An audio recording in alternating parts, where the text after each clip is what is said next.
Gay for the stay, yes. I pretended to be gay to live with a rich man because I couldn't pay rent. Desperate times call for desperate measures, okay? What would make me do something like that? Well, the economy sucked, and I lived in New York. If that paints a clear enough picture for you, which it probably did. And when you're in that kind of situation, you find yourself needing to do a couple of crazy things. Being a young, fairly attractive man living in the big city, I discovered very quickly that other fairly attractive men living in the big city were willing to pay big bucks to have a cute guy on their arm. To be more specific, my friends who knew about my housing problems informed me of this. Despite the very obvious elephant in the room, I decided to do it. I'd be able to get a place of my own after 3 months, so I thought I could just last until then. Of course, this didn't work. It had barely been 4 weeks when my boyfriend, Tristan, gave me the boot. I was back to being homeless again, and found myself squatting with my friends to avoid being on the streets. I was at the end of my rope. I just needed a place to stay for a few months. Somewhere I could be while I tried to get back on my feet. But where could I find somewhere like that? Hey, Austin. I was pulled out of my thoughts by my friend, Vincent. He was leaning over the edge of the couch, his couch, that I was laying on. I hadn't even noticed him. Hey, man. He smiled sympathetically. You look awful. Do I? I grumbled, sitting up and dragging a hand over my face tiredly. I never would have guessed. I thought being homeless was supposed to make someone glow.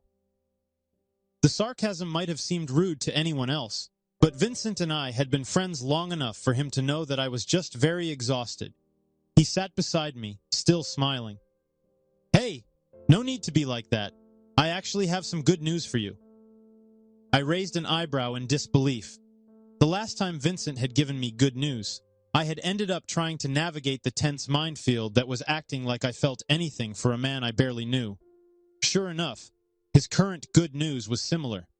Apparently, his father had a rich friend who had a son that, despite being devastatingly gorgeous and rolling in money, had trouble maintaining a relationship. This was because he was apparently cold, distant, and intimidating. In other words, he'd be perfect for you, Vincent finished. If he's cold and distant, he won't expect much from you. I sighed miserably, grabbing one of the throw pillows and lightly pushing it against my face. How did it come to this? Vincent gently rubbed my shoulder to comfort me. He's currently looking for a partner to live with him, you know. I groaned. Seriously, how had it come to this? I was practically a sugar baby looking for sugar daddy. I had the pleasure of meeting this cold and distant man for myself a few days later. As much as I didn't want to admit it, the thing about him rolling in money made me curious. Yes, I was that desperate. To help me sate that curiosity, Vincent decided to bring me along for an event his father was holding. One that he knew this man would be at. Ironically, we encountered each other before Vincent even officially introduced us. I was in the middle of helping myself to the delicious platters at the large snack table when I felt a presence beside me. I turned and locked gazes with an absolute wall of a man. I immediately had a sinking feeling that this was the guy Vincent meant to introduce me to. I couldn't think of a single other face I'd seen that fit the descriptions of devastatingly gorgeous and intimidating. A face that was both beautiful and handsome at the same time. A strong nose and chiseled jaw. Piercing blue eyes framed by thick, dark eyelashes and nicely shaped lips. He was quite tall, too. I was 6 feet, by no means short, so our height difference startled me. Black, slightly curled hair sat just below his ears. I mumbled, my voice slightly muffled by the food in my mouth. Hey, man. His gaze lingered on my face for a second, before he looked down at the small plate in my hand. I did as well, staring at the half-eaten treat. It was rich people food, so I had no clue what it was, but it was delicious. So delicious that I'd eaten every remaining sample on the table.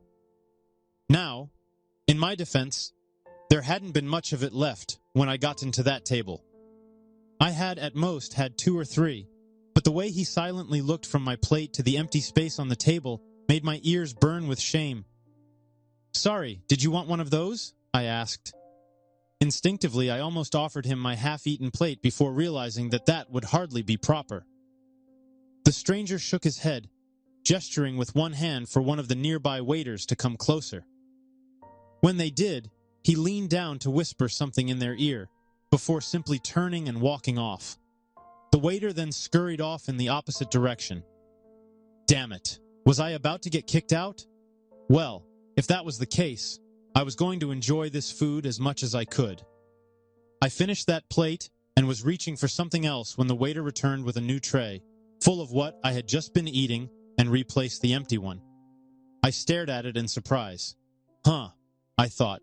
Thanks, I guess. Minutes later, Vincent came over to drag me away, stopping me from stuffing my face any further. Have you forgotten why you actually came here? Come on, you can talk to him now. He's finally free. I was only a little surprised when Vincent ended up dragging me to the same man. Hey, Shawn, this is my friend Austin Cole, he said. I quickly swallowed what was in my mouth, giving the stranger, Shawn, apparently, my most charming smile. I just hoped there wasn't anything caught in my teeth. Oh, I see someone I know over there, Vincent exclaimed suddenly, looking over at no one in particular. I'll go say hi. You two get to know each other, okay? And with that poor excuse, Vincent headed off, giving me an encouraging thumbs up before disappearing into the crowd.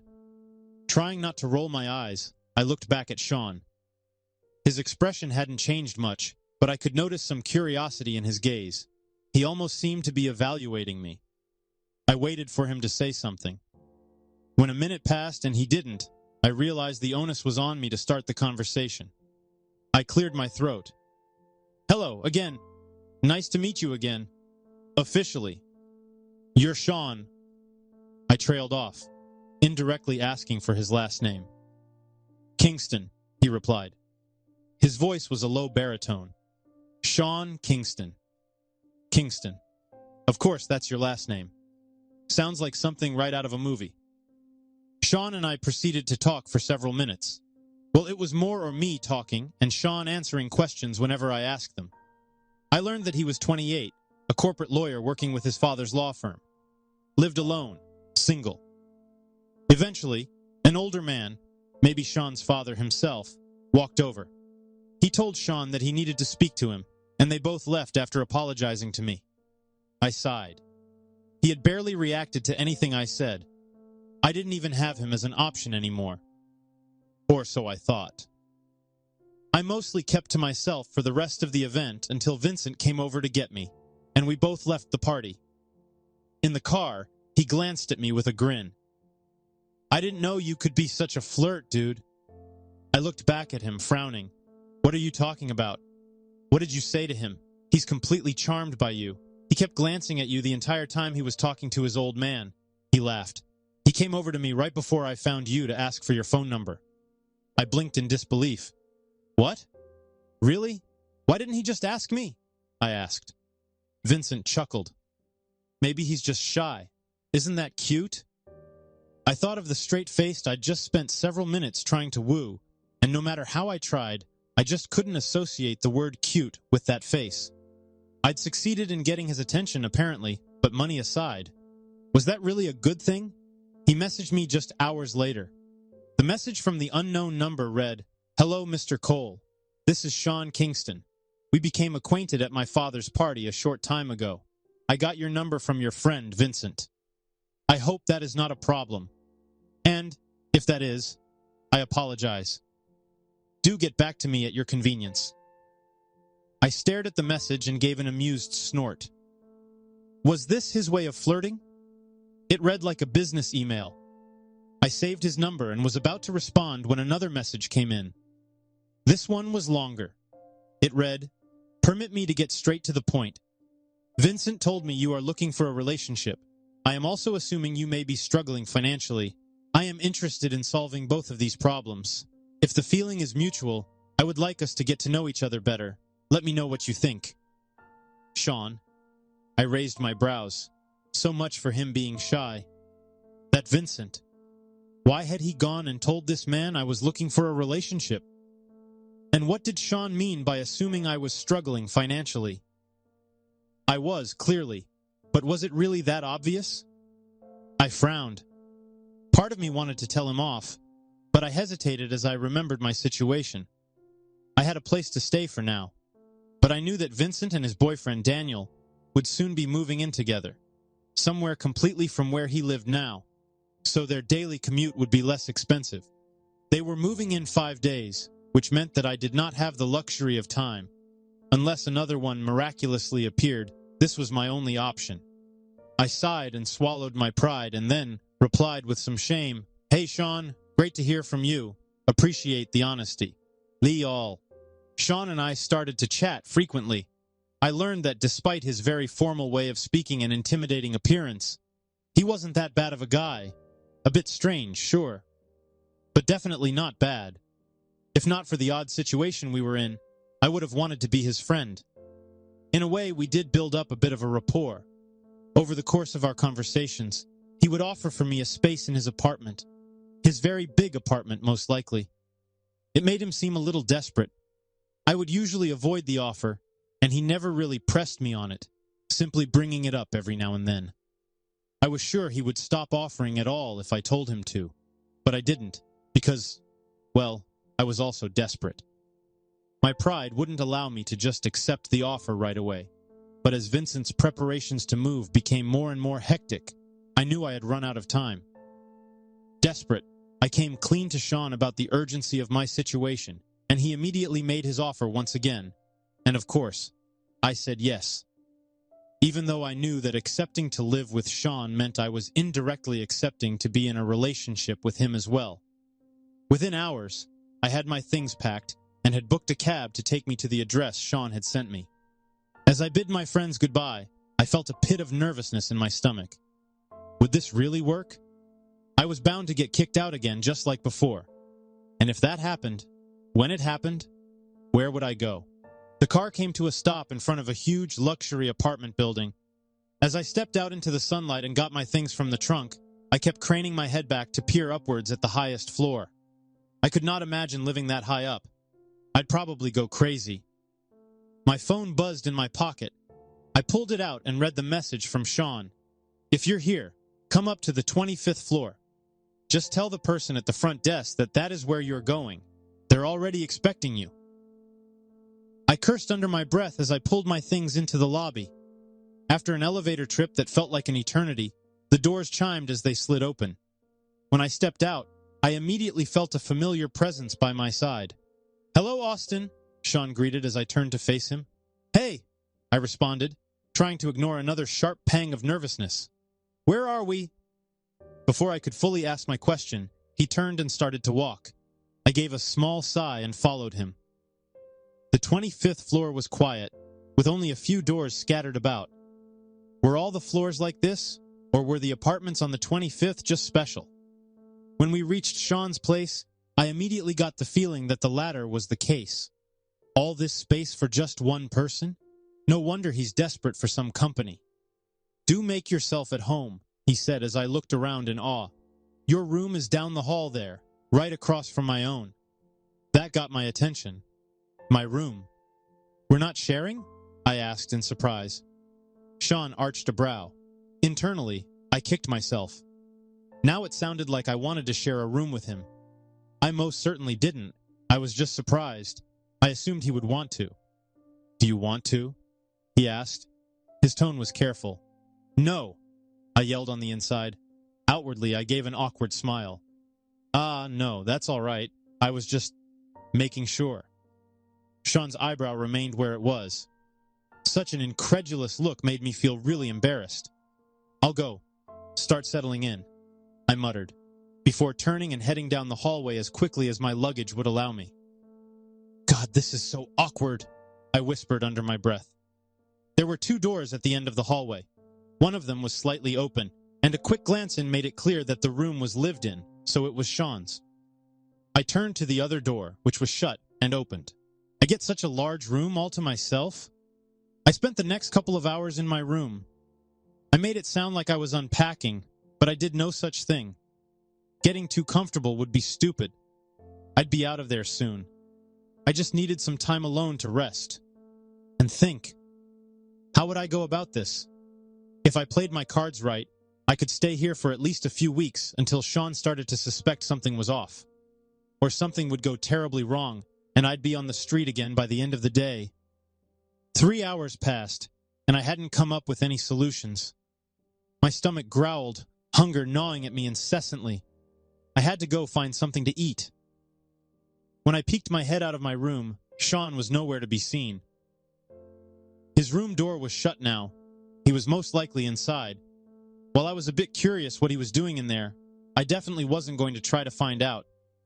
Instead, I tiptoed past the room and headed to the kitchen. To my delight, it was fully stocked. I enjoyed cooking, but hadn't gotten much of a chance to do since I became, well, homeless. I was so excited that I didn't bother asking if it was okay for me to even use any of these ingredients. He won't mind if I just use a few things. Minutes later, I heard the door to Shawn's room open. I tensed up. Did he know I was in here? That's when I realized the scent of chicken wafting through the air that had undoubtedly reached Shawn's nose as well. Of course, he would leave his room when he realized some stranger was cooking in his kitchen. He appeared in the doorway with a curious expression on his face. It morphed into mild surprise when he spotted the shiny brown teriyaki chicken sizzling in a skillet. "Hey," I said nervously, standing up straight. "I made dinner, that's okay, right?" He looked over at me, slightly puzzled. "Of course it is," he said casually. "You're free to use the kitchen as you please." Saying that to someone you don't know that well. This man is so odd, I thought. We had dinner together. He seemed to enjoy my cooking, but that was hardly a surprise. I was aware of my skills. The days started to pass. I ended up making most of our meals, which I had no issue with. During the day, Shawn would leave for work, meaning I'd have the apartment to myself. He apologized for this frequently, but I certainly wasn't complaining. I loved having such a big space all to myself. With not much else to do, I began taking care of the house. I'd water the plants, do a little cleaning. I assumed he could do these things himself, but he was letting me live here without expecting much in return. It was the least I could do. And yes, he really wasn't asking for anything in return. Well, not much, anyway. When Shawn got back from work, we would talk to each other. Our conversations very often mirrored the first one we ever had. I did most of the talking and he was happy to listen. At first, I thought it was strange, but it soon became clear that he just enjoyed my company. He'd ask me about my day, my life, my hobbies and interests, and then he'd sit back and listen. I was a very chatty person, a trait that usually annoyed most people at some point, so I was happy to talk. It never annoyed him. He never tried to get too close or invaded my personal space. To my surprise, I found myself starting to enjoy his company. I started to enjoy it so much that I started feeling too comfortable. I forgot that Shawn still assumed we were in some sort of relationship. I started to see him as just another friend I was staying with until I was able to find a job. He stopped having to seek me out. I would go into his room to chat with him. I'd text him random thoughts while he was at work. We'd watch movies together in his living room. A month and a half passed this way, and I was thrilled. This was going so well. What had I been so worried about? I got my answer one Friday evening. Seeing as it was the weekend, we decided to put on another movie to watch together. We got comfortable on the couch with a bowl of popcorn on the coffee table in front of us. Things started off perfectly fine. I liked the movie, and he seemed to as well, but about halfway through I noticed he really wasn't paying attention. I glanced at him through the corner of my eye and noticed him staring right at me instead. Confused, I turned my head to face him. He was still staring at me. I tilted my head, confused. Was there something on my face? I was about to ask him when, suddenly, he began leaning in. I felt a surge of panic. He's trying to kiss me. Instinctively, I ducked out of the way. Startled, Shawn shifted back. "Austin?" I looked at his face. He looked confused, and a bit hurt. I felt a pang of guilt. This guy had been so kind to me these past several weeks, and I had been doing nothing but lying to him. I sighed. "Shawn, look, I'm sorry.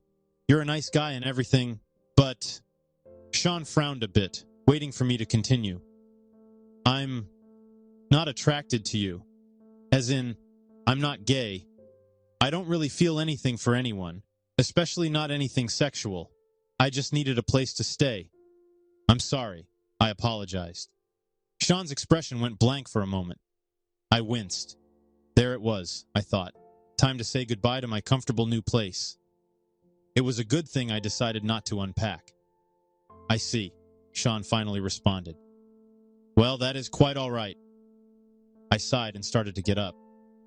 I'm sorry, I said again. I can be gone by tomorrow. Gone? You don't have to go anywhere. Surprised by Shawn's words, I stopped and looked over at him. He was watching the movie again. I do not intend on kicking you out for something like that. I don't have the right to force you into anything you are uncomfortable with, he said simply. I am more than happy with the way things are now.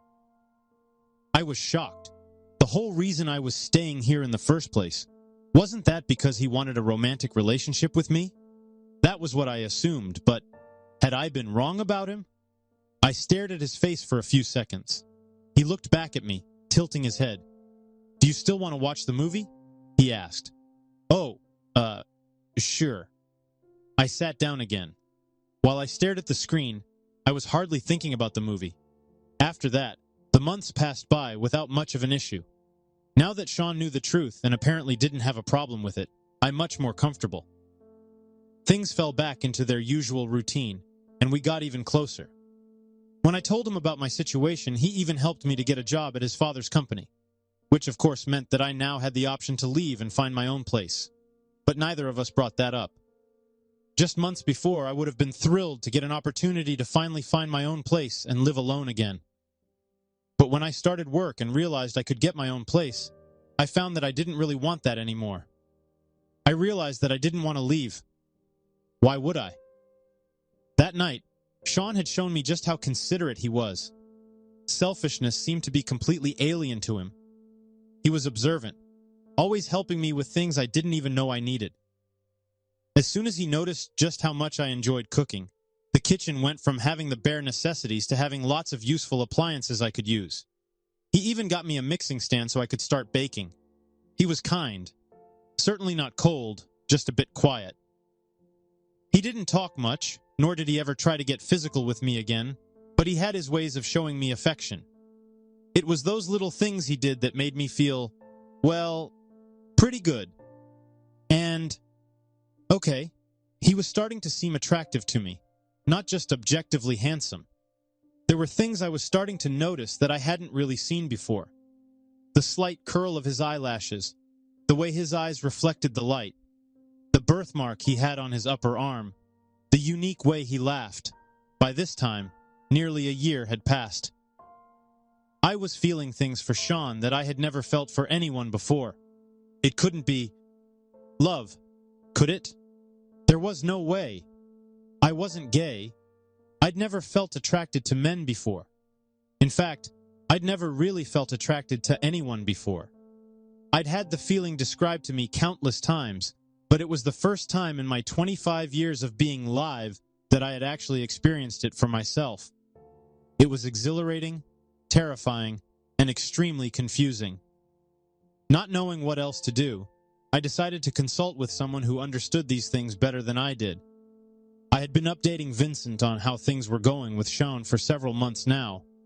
He had been convinced that I might fall for him somehow, and I had told him time and time again that that would never happen. It looked like he'd been right. On one of my days off, I paid him a visit at his new place and explained the situation to him. Sure enough, he was delighted. Aha! I told you. I knew it. As soon as you told me you didn't want to leave his place even after you found a job, I knew what was going on. Yeah, whatever, I grumbled. Just help me out here. You're the gay one. Is it possible for it to just happen? Randomly? Vincent hummed thoughtfully. Not exactly. There are usually signs, even if you don't realize it until later in your life. But that never happened for me, I insisted. This is the first time I'm feeling this way for anyone at all. Vincent stared at me curiously. Really? Not even girls? Well, no. Not exactly. But you're straight, right? For the first time in my life, I actually paused to think about that. I had never liked men, so I just assumed I was straight, but I realized I'd never really liked anyone in general. Vincent's eyes widened in realization. Ah, you just might be demisexual, he said. Confused, I tilted his head. That's a new one. What does that mean? I asked. Being demisexual means you can only feel sexual attraction to someone you're in love with, he said.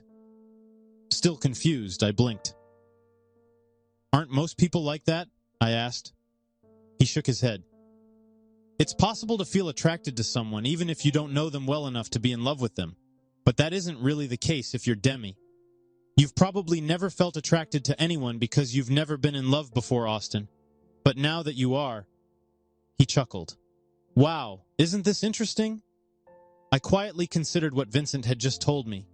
It made sense.